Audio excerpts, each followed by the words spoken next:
Hey guys, मैं शशांक आपका स्वागत करता हूँ अपने यूट्यूब चैनल पे। तो चलिए आज मैं बात करता हूँ पॉश इंसिडेंट के बारे में। जैसा कि आप जानते ही होंगे कि पुणे में एक पॉश इंसिडेंट हुआ है जिसमें एक अमीर बाप की बिगड़ी हुई औलाद जो है उसने 2 लोगों को मार दिया। उसके बाद उसके परिवार वालों ने किस तरीके से उसको बचाने की कोशिश की, और इतना ही नहीं, वहाँ का पुणे का जो एक एमएलए है उसका बेटा जो है वो किस तरीके से उसको बचाने की कोशिश की गई। और आप ये भी देख सकते हैं कि किस तरीके से उसके जो टेस्ट हैं वो मैनिपुलेट किए गए थे। तो मैं ये कहना चाहता हूँ कि आप ये चीज़ जो देख रहे हैं ये पहली बार नहीं है, और दूसरी चीज़ ये चीज़ आप ये समझिए कि ये हाईलाइट हुआ है तब ये सब चीज़ें हुई हैं, तब जाके जो बिल्डर है उसके ऊपर एक्शन हुआ है, या फिर जो डॉक्टर्स अभी रिसेंटली पता चला है डॉक्टर्स को भी अरेस्ट किया गया है क्योंकि उन्होंने ब्लड के सैंपल्स को चेंज किया था। और फिर पोस्टमार्टम जो करवाया गया था उसमें सॉरी, पोस्टमार्टम नहीं, जो और भी पुलिस वालों को सस्पेंड किया गया है। फिर जज ने जो जिस तरीके से उसको 150 वर्ड्स का ऐसे लिखने के लिए कहा है, तो ये हमारे जो लॉ एंड ऑर्डर का लॉ एंड ऑर्डर और जुडिशरी का जो सिस्टम चल रहा है हमारी कंट्री में, ये दर्शाता है। इससे साफ पता चलता है कि अगर आपके पास पैसा है, अगर आप अल्ट्रा रिच हो और आपकी फैमिली में कोई भी कुछ गलत करता है ना, तो आप ईज़िली एग्ज़िट कर सकते हो, मतलब आप उससे आसानी से बच सकते हो।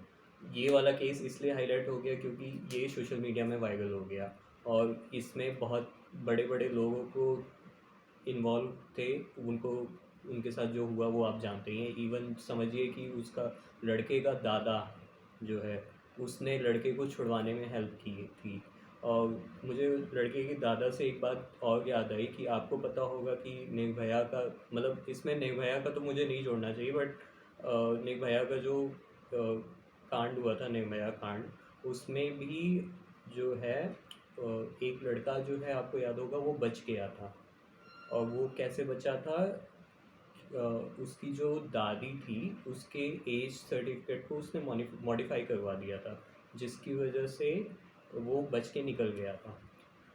तो इसमें भी इससे पता चलता है कि जो हम लोग सोचते हैं ना कि बूढ़े लोग बड़े एक्सपीरियंस होते हैं, बहुत कुछ उन उन वो करते हैं, तो बूढ़े लोग भी कभी कभी इन्वॉल्व होते हैं। और आज के डेट में आप देख सकते हैं कि पुणे वाले केस में जो है पूरा का पूरा परिवार ही नहीं, जेल में तो है ही, साथ में साथ जो भी लोग इन्वॉल्व थे, डॉक्टर्स हो गए, पुलिस हो गई, उनके खिलाफ भी एक्शन लिए गए, वो भी अरेस्ट किए गए हैं।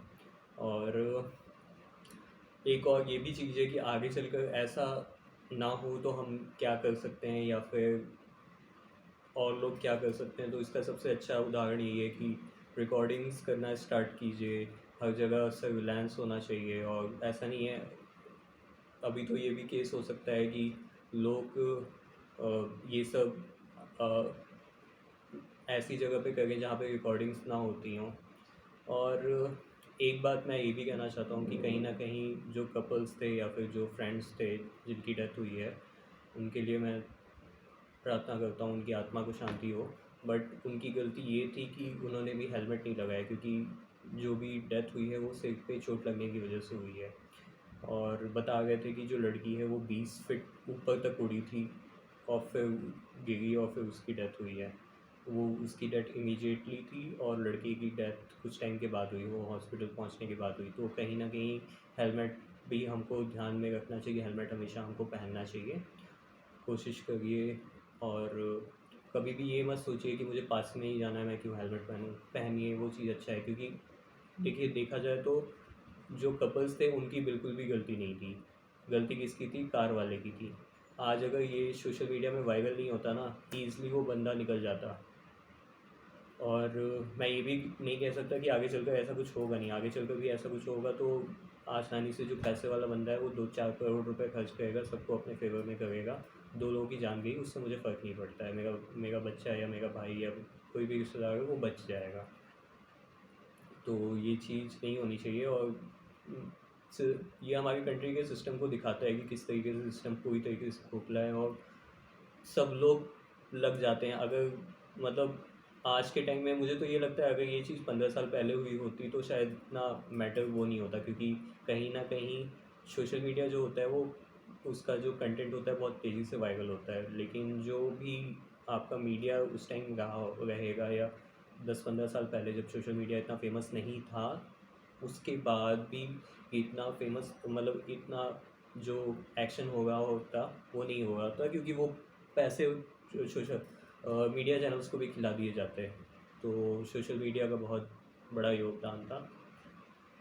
तो उम्मीद करता हूँ आपको भी लग रहा होगा कि हाँ, जो भी कुछ होगा है अच्छा ही होगा है। मुझे तो पहले लग रहा था कि ये मे बी शायद इस बार भी बच जाएँ, बट मुझे नहीं लग रहा है कि अब बचेंगे, क्योंकि कई लोग जेल में जा चुके हैं और कहीं न कहीं कुछ ना कुछ किसी न किसी ने गलती की ही होगी, जो कि घुमा के आ जाएगा इन्फॉर्मेशन।